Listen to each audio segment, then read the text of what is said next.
about, because move number 1, pawn to f4. Wow, very interesting. It looks like a... Where did that come from? Dutch defense reversed colors. It does look like this was also played by Arjuna Rugaisi and Bibisara Asabayeva against Alexandra Kostenyuk.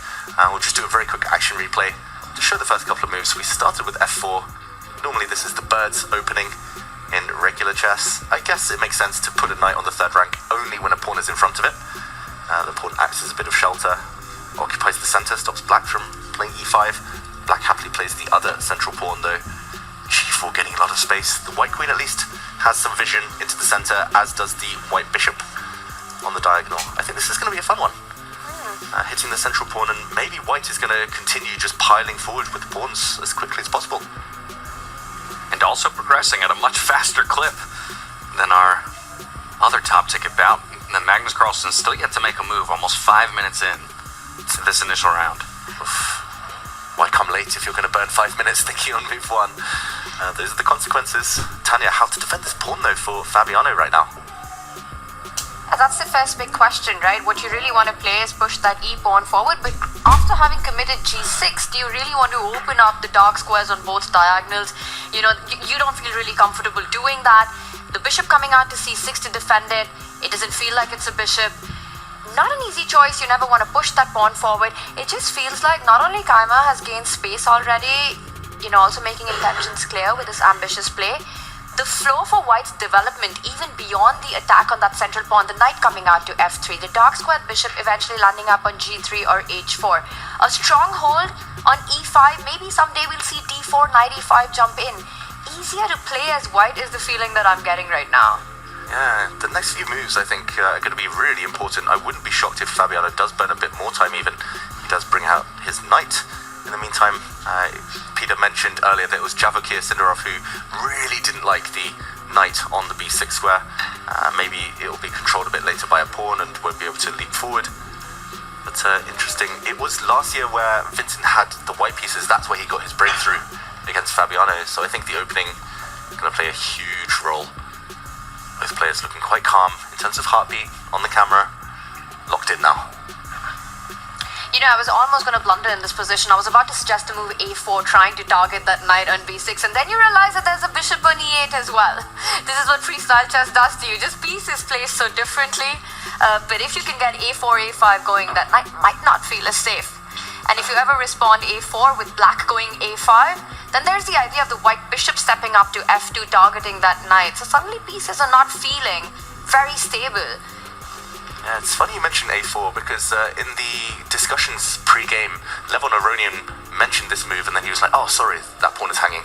So he had the exact same thought as you, Tanya. Normally this is kind of an automatic, a really desirable move when a knight lands on a square such as this one.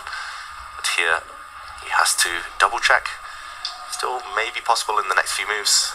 It's worth noting as well that the black knight could come forward, help the black queen create a checkmate threat.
is going to hurt quite a bit. That's the nature of chess. It's also a best of 4 though. Still 3 more chances for him to equalize. He used to win with the black pieces as well as the king keeps marching on. Now the white king trapped. Yeah, there's Zugzwang. The knight had to stay defending its pawns. The pawns have to defend each other. So the white pawn stepped forward to the c5 square, and Fabi just waiting. As soon as the white king steps back, gives way, the black king will happily slide. And yeah, everything's collapsing now. The black bishop has 3 pawns to eat up on the dark squares here. I think this might be the moment. The end of the game. He's letting the clock tick down. There's nothing to be done. Can't move any of the pawns. Have to give leeway. He does do a last-ditch attempt. Pushes the d pawn, giving up one of the 3. Which one to take? Both of them look very, very tasty here for the black pieces. And still too far for the white pawns. One of them will try to promote, but they will be easily stopped. Fabi takes the one with his rook. Vincent not even looking at the board now. Goes c6, you could pick up the pawn. Fabi goes the other way. Somewhat intriguing that Vincent is still playing. It's also calming your nerves, right? Yeah. Even though if in your head you're getting ready, you just want this to go on a little bit longer, you're accepting everything that's happened and getting sort of mentally ready for the next game. A win with the black pieces is big in game 1. Fabi gets the next 2 white, and there we have it. He takes the lead. Well, Fabiano Caruana, the only one of our finalists who will get a decisive victory in game 1 of the day over Vincent Keymer. 1-0 is the scoreline here with 3 games to play. Magnus Carlsen, Noterbek, Abdusatorov, they will have split half a point apiece, a draw in their game. Nothing, not